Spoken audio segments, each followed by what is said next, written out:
आकाशवाणी संबलपुर जुहार आंचलिक खबर पढ़ुछन अतीश कुमार शतपथी। राज्य शेष खेप निर्वाचन थी 6टा लोकसभा और 42टा विधानसभा आसन लगी एबा 1 तारीख शनिवार दिन भोट हवा। इथिर लगी आज उपरबेला निर्वाचन प्रचार शेष होचे। प्रचार शेष दिने सबु दलर माराथन प्रचार करबार के योजना करिछन। आज कांग्रेस नेता राहुल गांधी ओडिशा आसिकरी भद्रकर सान मैतापुर गोटे निर्वाचनी सभाती जोग देकरी दलीय प्रार्थी लगी प्रचार करबे।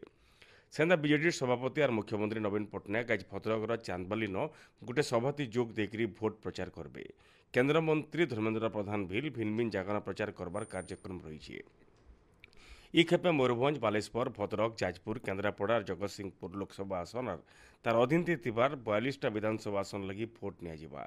6टा लोकसभा आसन लगी 67 जन प्रार्थी निर्वाचन लड़ुवर नहीं निर्वाचन आयोग तरफ सूचना मिली।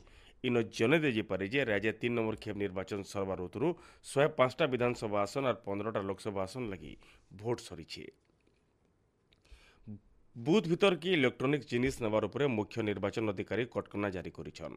भोटर माने मोबाइल स्मार्ट वाच की कैमरा बुथ के नहीं पारन। खाली दरकार पड़ले मतदान बाबदे अपडेट लगी प्रिजाइडिंग ऑफिसर बुथ के मोबाइल नहीं पारबे। ये बाबदे सीईओ तरफु सामाजिक गणमाध्यम ती सूचना दिया जाइछि। पुरीन गलाकेल पवित्र भौरी अवसरे नरेंद्र पुष्करिणी महाप्रभुंकर चापखेल होतुबार बेले फटका फुटिकरी 30 नु अधिका जन आहत होइछन। सेमानकर भितरु गुरुतर 18 जन को कटक बड़ मेडिकल के स्थानांतर करा जाइछे। गुरुतर मानकर भितरे बड़भागी लोकर शरीर 70-80% पुड़ी जाइथिबार कुआ जाइछे। गुरुतर आहत मानकर भितरे केते जन छोट छुआ थिबार बिल जना पड़िछे। गलाकेल राति पाखापाखि 10:30 बजे चापखेल चालुथिबार बेले इ अघटन घटिथिला। नरेंद्र पुष्करिणी चारिआडे हजार हजार श्रद्धालु बसिकरी महाप्रभुंकर चापखेल देखुथिबार बेले देवीघाट आडे हठात फटका फुटिथिला। एते संख्याते फटका फुटा गोटे जगह न फुटिथिला जे निया पिंडला बागी झूला बहुत उचाके उठिथिला और भक्त माने इथि पुड़ी जाइथिले। संगे संगे आहत मान को एम्बुलेंस ती जिला सदर मुख्य चिकित्सालय की निया जाइथिला।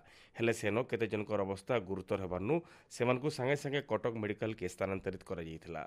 पुरी जिलापाल एसपी डाक्तरखाना पहुंची करी आहत मानकर चिकित्सा व्यवस्था करिथिले। मुख्यमंत्री नवीन पट्टनायक ई घटनाती दुख प्रकाश करी आशु आरोग्य कामना करिछन। आहत मानकर चिकित्सा सुनिश्चित करबार सहित व्यवस्था तदारक लगी मुख्य शासन सचिव और जिला प्रशासन के निर्देश देइछन। मुख्यमंत्री रिलीफ पांठिनु आहत मानकर सब चिकित्सा खर्चा करबार की कुहा जाइछे।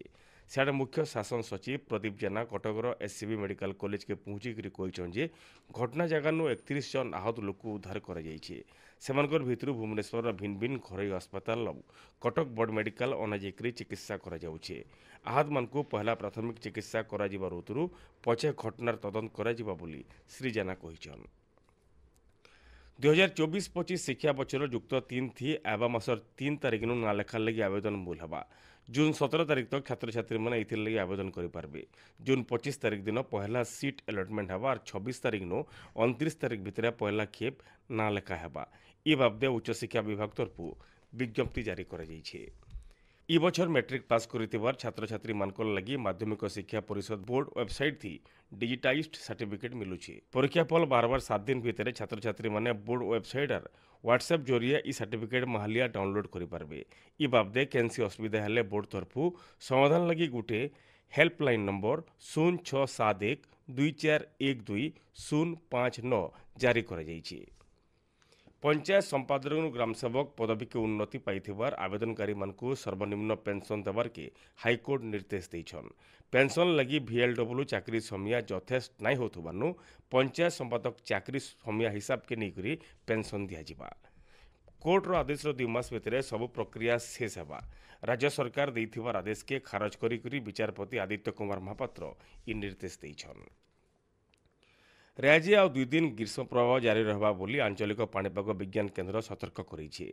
आज झारसुगुड़ा संबलपुर सुवर्णपुर बौद्ध कंधमाल और बलांगीर न जबर खरा हेबा। सेंता सुंदरगढ़ देवगढ़ बरगढ़ नुआपड़ा और कलाहांडी जिला भी ग्रीष्म प्रभाव हेबा। उपकूल ओडिशा न ग्रीष्म प्रभाव तिथि नाई रहले भी बहुटे गुलगुली हेबा। एबा कैल भी इ जिला मानकर सहित राज्यर आउ केतेटा जगह न ग्रीष्म प्रभाव जारी रहबा। हेले ऊपर बेला राज्यर केतेटा भितरिया जगह न कालबैशाखीर प्रभावती वर्षा हेबा बोली पाणीपाग विभाग कहिछे। आंचलिक खबर शेष है। आर बेलर आंचलिक खबर सुनी पारबे राति 7 बजे की 2 मिनट थी। जुहार।